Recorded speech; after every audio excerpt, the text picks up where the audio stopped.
Ассалаумағалейкум, армысыз ағайын. Эфирде Ақтөбе лайв жүргізуші Дархан Рахымжан. Әлеуметтік желдегі қызықты тақырыптарды назарларыңызға ұсынатын боламын. Ақтөбе арнасы қосулы болсын.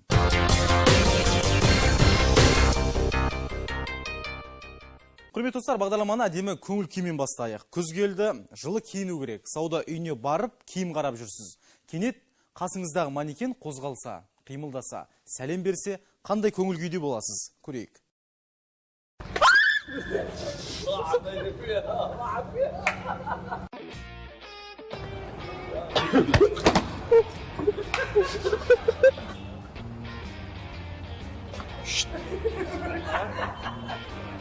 واو يا حرق اختر حكي تريدوني بسم الله بسم الله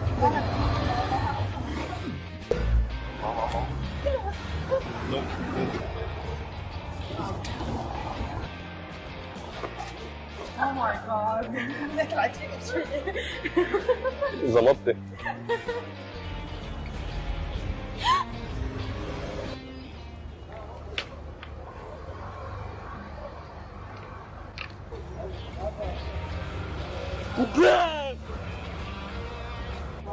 Konnichiwa.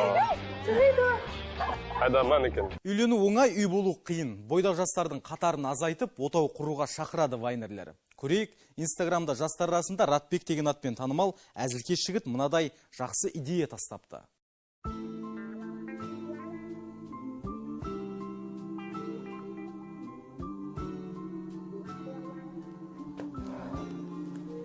Алло. Алло, Привет. любимая, поздравляю тебя с 8 марта. Спасибо, Жан. Жан, Да, ты этот, можешь мне помочь? хорошо. Да? Все, хорошо. Я сейчас зайду. Давай, сейчас захожу, давай.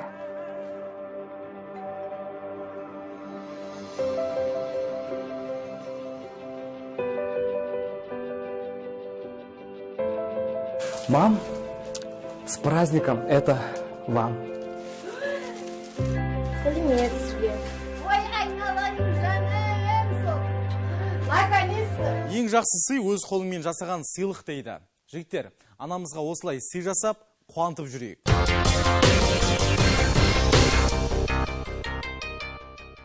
Ал Шымқаланы зың-зың қылып есте қалған Ғабидолла Әбдірахмов жаңа қызметке ауысты. Енді автобуспен жүріп, велосипед айдайтын шенеунік Нұр Отан партиясының хатшысы болып тағайындалды. Ал шымқалалықтар әкімдерін қимай ән жазып, оның басшылық еткен кездерінен слайд дайындапты. Әлеуметтік желіге жариялаған екен және. Не деген қимастық сезімдерсіз? Көріңіз. Буду верить, я однажды, ты придешь чемпион. Будет поздно, но я знаю, дам любовь тебе. Незакрытую дверь я оставлю для тебя.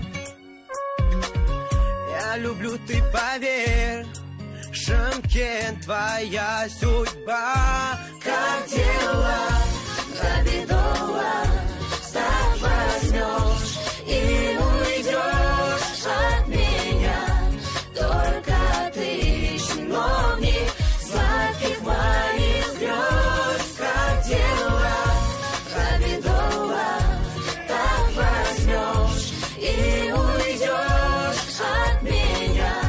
Только ты чиновник сладких. Айырқалпақты қырғыз бауырлар қоғамдық көлікте музыкалық флешмоб жасады. Олар қырғыз халқының ұлттық аспаптарымен қазақтың ата толғауы күйін орындаған екен.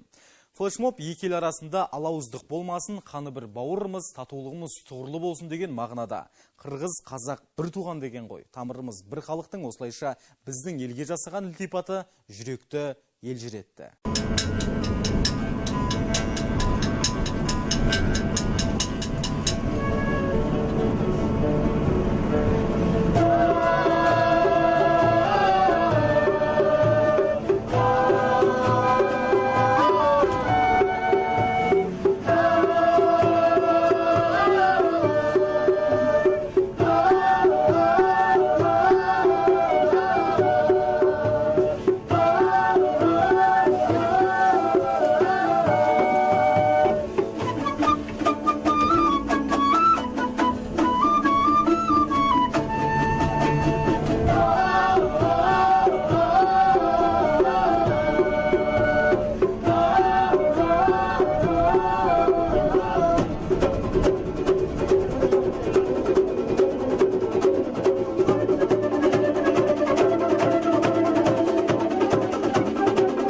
Елімізде жол тәртібін бұзғанға салынатын айыппұл тым қымбат дейді желі қолданушылары. Төменгі жалақы көрсеткіші 24.459 теңге. Ал жол бойында абайсызда аңдамай басып, тәртіп бұза қалсаңыз, камера түсіріп, үйіңізге кем дегенде 22.690 теңге айыппұл келеді екен. Инставайнер Радбек осы тақырыпты қозғаған екен. Көрейік.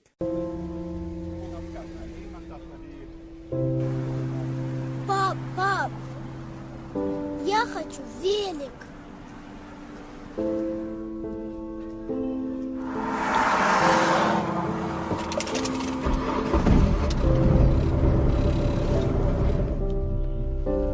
Жоқ қайда?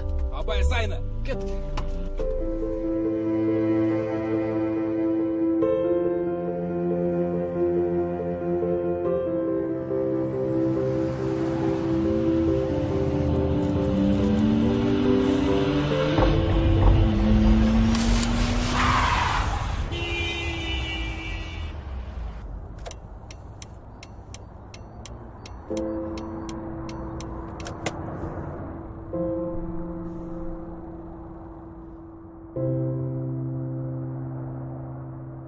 Қоғамдық көліктің жыры бітер емес. Біресе автобустардың көшеде қатты жылдамдықпен жүруі, енді бірде кешігуі тұрғындардың наразылығын туғызып келеді.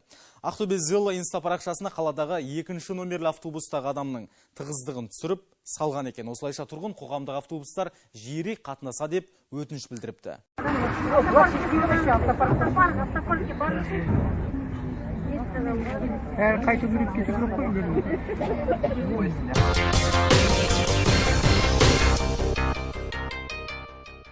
Құрметті көрермен, Ақтөбе арнасының эфирінде болған Ақтөбе Лайв. Әзірге осы, келесі кездескенше сау болыңыздар.